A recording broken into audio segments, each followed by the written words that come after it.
Pintores y pintura de la Maravilla Americana. Exposición organizada por el Banco Nacional de México a través de Fomento Cultural Banamex AC, presenta al público una cuidadosa selección de obras creadas por un grupo de pintores quienes hacia mediados del siglo XVIII se distinguieron tanto por su valiosa actividad artística como por la elevada calidad de sus pinceles.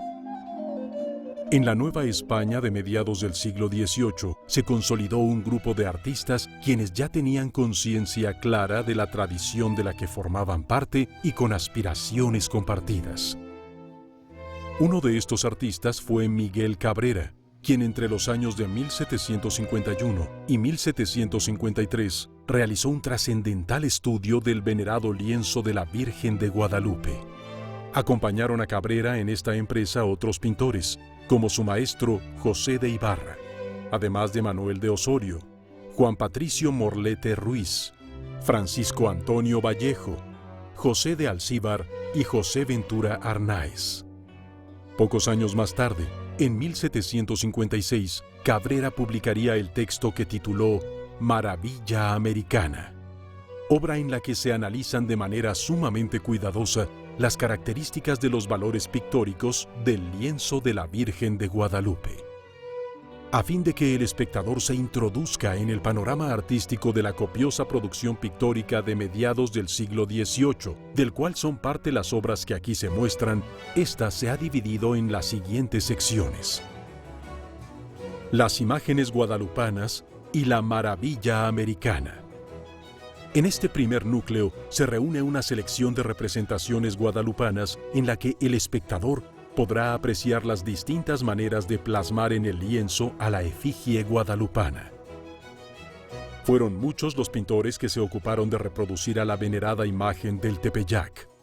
En algunas ocasiones se representó a la sagrada imagen en su espléndida sencillez, pretendiendo ser retratos del lienzo original. En otras, se le hizo aparecer rodeada de escenas que narraban sus apariciones o bien con elementos iconográficos que enriquecían aún más su significado. Desde el siglo XVI, la Nueva España fue el escenario del culto a la Virgen de Guadalupe, pero sobre todo durante el siglo XVIII, esta devoción se acrecentó hasta devenir en un elemento fundamental de la religiosidad y la vida del virreinato, así como un componente sustantivo del espíritu novohispano. En el segundo núcleo, Cristo y María entre lienzos y colores, se muestran algunas pinturas sobresalientes por la calidad de su factura y en donde destaca la devoción a Cristo y a María, que han sido para la fe católica recios pilares de estructura doctrinal y han alimentado la grandeza del arte sacro en todas las latitudes. El espectador podrá admirar a Jesús en su niñez, la imagen esplendorosa de Jesús, Salvador del mundo, o bien el trágico episodio de su descendimiento de la cruz. La maestría en el manejo de los recursos plásticos permitieron a los pintores de la Maravilla Americana figurar con sus pinceles las historias y las devociones que reclamaba la sociedad de su tiempo, con un vocabulario artístico forjado en su propia tradición y plenamente novohispano. La devoción a la Inmaculada Concepción revistió tanto para la España del siglo XVIII como para su virreinato una señalada importancia. En las obras presentadas en este núcleo temático también se pueden apreciar algunas peculiaridades de las suaves maneras de que gustaron los pintores de esta generación. El tercer apartado, Historias de Santidad, nos deja ver que en la religiosidad novohispana, las santas y los santos fueron figuras importantes que propiciaron entre los pintores de la Maravilla Americana la creación de innumerables obras de espléndida factura. Los lienzos que representan a los santos, objeto de las devociones de entonces, al tiempo que son fieles muestras de la variada riqueza pictórica surgida de los pinceles de la Maravilla Americana, fueron elementos que enternecían las conciencias de los novohispanos. La orden jesuítica, cuya presencia en el ámbito novohispano fue trascendente, patrocinó grandes empresas artísticas que produjeron cuadros espléndidos. donde los pintores de esta generación narraron magistralmente la vida de San Ignacio de Loyola. El martirio, cuya fuerza y significación han sido reconocidas por el catolicismo desde sus inicios, fue también nutrida fuente de inspiración para los artistas de aquel tiempo.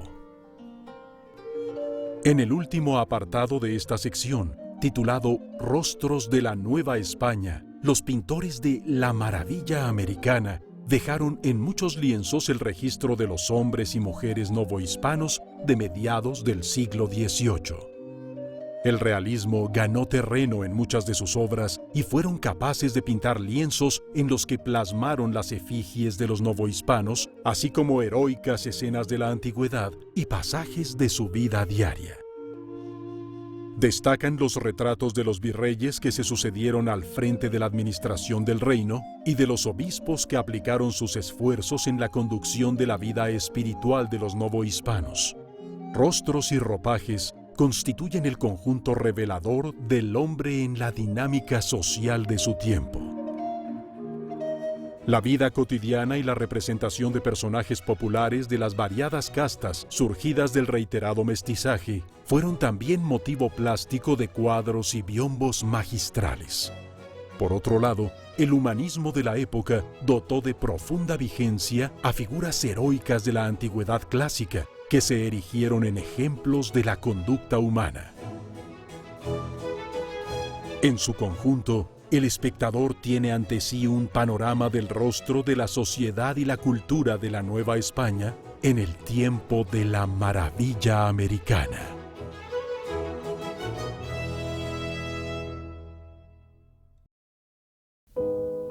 El Banco Nacional de México, a través de Fomento Cultural Banamex AC, en colaboración con la Universidad Veracruzana y el Instituto Veracruzano de la Cultura, presentan la exposición José Justo Montiel, pintor orizabeño.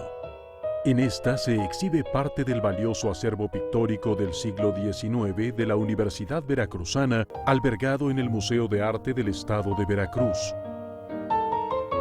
La obra del pintor José Justo Montiel, perteneciente a la llamada Escuela Veracruzana de Pintura, ha sido poco difundida fuera de su estado natal. Por ello, nos unimos a los esfuerzos de la máxima casa de estudios de Veracruz para dar a conocer la producción más significativa del artista. La obra de Montiel se dio a conocer en 1942 en la Galería Decoración de la Ciudad de México, en una época en la que se empezaba a revalorar el arte decimonónico realizado en los estados de la República. 2 años después, se exhibieron en el Palacio de Bellas Artes varios óleos del artista, al lado de otros de pintores veracruzanos. Por su singularidad, se les consideró como una escuela regional veracruzana, en el entendido de que los pintores se habían formado sin ninguna influencia de la academia y que su producción era considerada como un arte ingenuo o popular. No obstante, ahora se sabe que algunos de ellos sí tuvieron una formación académica. Tal fue el caso de José Justo Montiel, quien nació el 5 de agosto de 1824 en la hacienda de Tecamalucan del pueblo de Acultzingo, perteneciente al cantón de Orizaba. A los 14 años inició sus estudios de pintura en el taller del maestro Gabriel Barranco. Más tarde ingresó a la Academia de San Carlos, donde fue alumno de Pelegrín Clavé. Algunos de sus condiscípulos fueron Tiburcio Sánchez, Fidencio Díaz de la Vega, Ramón Sagredo y Felipe Gutiérrez, con los que guardó una buena amistad a lo largo de los años. José Justo regresó a Orizaba en 1860. Por su taller pasaron personajes de la sociedad orizabeña a los que retrató con maestría. Su relación con el clero secular y regular se hace evidente en sus trabajos. Sus obras dan testimonio también, por ejemplo, del recibimiento que se dio a Maximiliano y Carlota a su paso por Orizaba en 1864. Otros géneros en los que incursionó fueron los paisajes, los temas religiosos y algunos bodegones. Como otros pintores de su época, recorrió la República Mexicana, en donde dejó varios testimonios de su arte. José Justo Montiel nunca perdió su propia personalidad artística. Sus obras presentan tendencias que lo separan de las enseñanzas de su maestro catalán, Pelegrín Clavé. En algunos retratos maneja con maestría las luces y sombras, con las que modela los rostros y con fina sensibilidad logra el parecido no solo físico, sino psicológico de los modelos que posaron para él. Sus paisajes son un testimonio del hermoso entorno veracruzano, región amada por el pintor.